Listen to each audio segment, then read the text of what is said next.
வாழ்வில் புயல் வந்து வதைத்த போது வாடினேன், வதங்கினேன், வழிபிறக்கவில்லை. அம்மா, உன்னை அழைத்த போது வந்தாய், அமைதி எனக்கு தந்தாய்.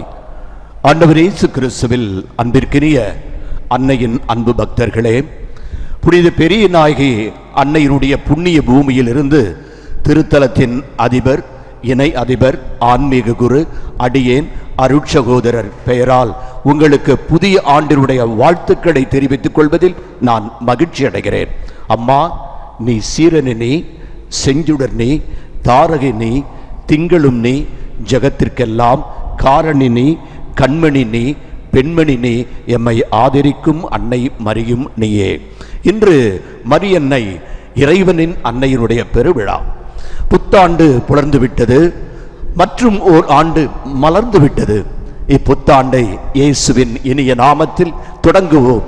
இறைவனின் தாய் புனித பெரிய நாயகி அன்னையின் பாசமிகு பாத கமலத்தில் நாம் வைப்போம்.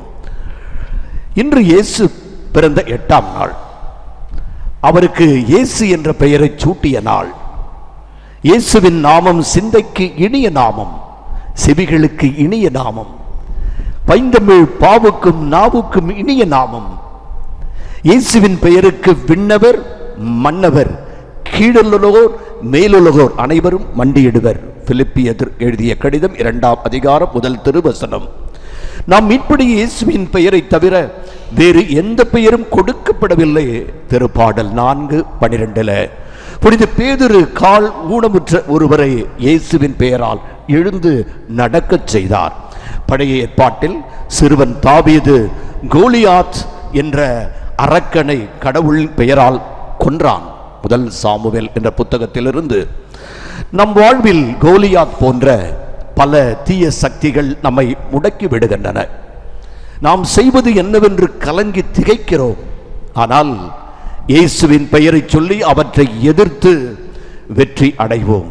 இயேசுவின் பெயரால் நாம் தந்தையிடம் கேட்பதையெல்லாம் அவர் நமக்கு கொடுப்பார். யோவான் 15ஆம் அதிகாரம் 16வது திருவசனம். கடவுள் நம் சார்பில் இருக்கும் பொழுது நாம் யாருக்கு பயப்பட தேவையில்லை.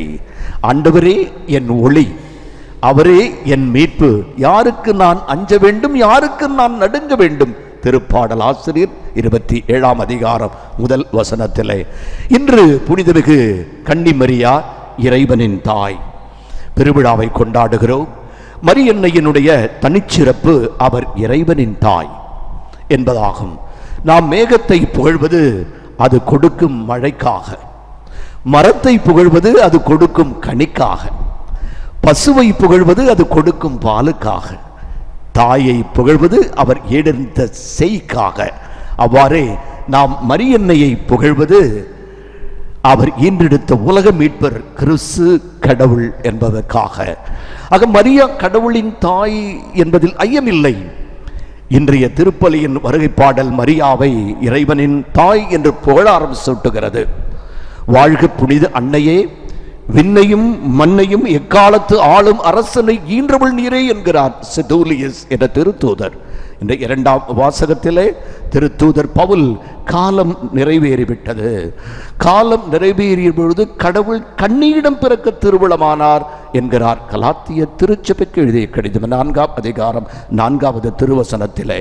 ஆகவே மரியா எலிசபெத்தை சந்தித்த பொழுது அவர் தூய ஆவியால் நிரப்பப்பட்டு உரத்த குரலில் மரியாவை பார்த்து, என் ஆண்டவரே, என் ஆண்டவரின் தாய், என்னிடம் வர நான் யார் என்று கேட்கிறார். மரியா ஆண்டவரின் தாய். ஆண்டவர் என்ற சிறப்பு பெயர் இறைவனுக்கு மட்டுமே உரியது. ஆக மரியா ஆண்டவரின் தாய் என்றார். அவர் இறைவனின் தாய் என்பது வெள்ளிடை மலை. மரியா மீட்பரின் தாய். யாரெல்லாம் கடவுளுடைய விருப்பத்தை நிறைவேற்றுகின்றார்களோ அவர்களும் மீட்பரின் தாயாக முடியும். ஆக நீங்களும் நானும் பிறந்துவிட்ட புதிய ஆண்டில் கடவுளின் திட்டத்தை நிறைவேற்றுகின்ற பொழுது கடவுளினுடைய உறவினராக, கடவுளுடைய தாயாக மாறுகிறோம் என்ற சந்தோஷத்தோடு மரியா மீட்பரை இவ்வுலகிற்கு அளித்தார். நாமும் நமது சாட்சிய வாழ்வினால் கிறிஸ்துவை இவ்வுலகிற்கு அளிக்க முடியும். ஒரு பேரன் தன் தாத்தாவை சுட்டிக்காட்டி, நான் என் தாத்தா மேல் உயிரையே வைத்திருக்கிறேன். என் தாத்தா மேல் உயிரையே வைத்திருக்கிறேன். ஏனெனில் என் தாத்தா என் மீது உயிலையை எழுதி வைத்திருக்கிறார். என் தாத்தா என் மீது உயிலையை எழுதி வைத்திருக்கிறார் என்றான். இயேசு கிறிஸ்து அவர் சாகும் முன்பு ஒரு உயில் எழுதினார். அந்த உயில் என்ன? இவரே உன் தாய் என்று சொல்லி அன்னையை நமக்கு காட்டினார். புனித யோவான் வாயிலாக மரியாவை நமக்கு தாயாக அளித்தார். கிறிஸ்துவின் இந்த இறுதி விருப்பத்தை ஏற்றுக்கொள்ளாதவர்கள் கிறிஸ்துவை ஏற்றுக்கொள்வதில்லை.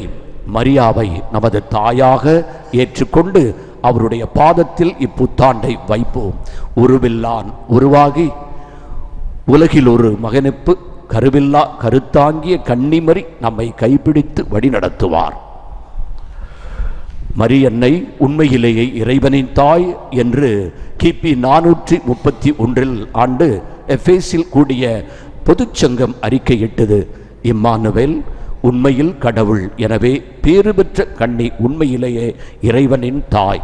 ஆக இன்று திருச்சபை எண்ணிக்கை நூலிலிருந்து 6:26 சிறப்பு ஆசீர் வழங்குகிறது.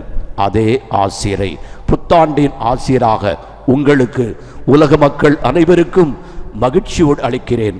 உலகு வாழ்வதில் பெருமகிழ்ச்சி அடைகிறேன். ஆண்டவர் உங்களுக்கு ஆசி வழங்கி உங்களை காப்பாராக.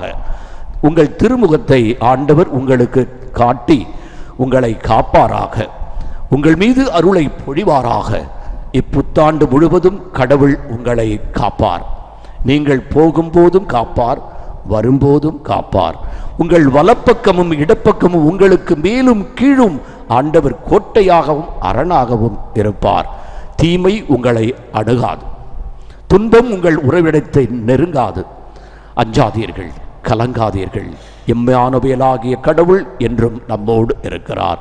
ஆக புத்தாண்டு இனிய நல்வாழ்த்துக்கள். இயேசுவுக்கு புகழ். மரியே வாழ்க. அன்பின் வடிவம் அம்மா, அதை நான் சொல்வேன் அம்மா. அவள் யாரென்று தெரியுமா? அவள்தான் அன்னை மரியம்மாள். வாழ்வில் வறட்சி தோன்றுகையில் வற்றா சுனையாய் அவள் இருப்பாள். சோதனை நம்மையே வாட்டுகையில் இயேசு நாதனை வேண்டியே காத்திடுவாள். கண்ணீர் கடலில் நீந்துகையில் கருணை படகாய் அவள் இருப்பாய். தாயே என்று வருபவளுக்கு தஞ்சம் அளிப்பவள் நம் தாயே என்ற உணர்வோடு மீண்டும் ஒரு முறை இந்த புண்ணிய பூமியிலிருந்து உங்களுக்கு புத்தாண்டு நல்வாழ்த்துக்களை தெரிவித்துக் கொள்வதில் மகிழ்ச்சி அடைகிறேன்.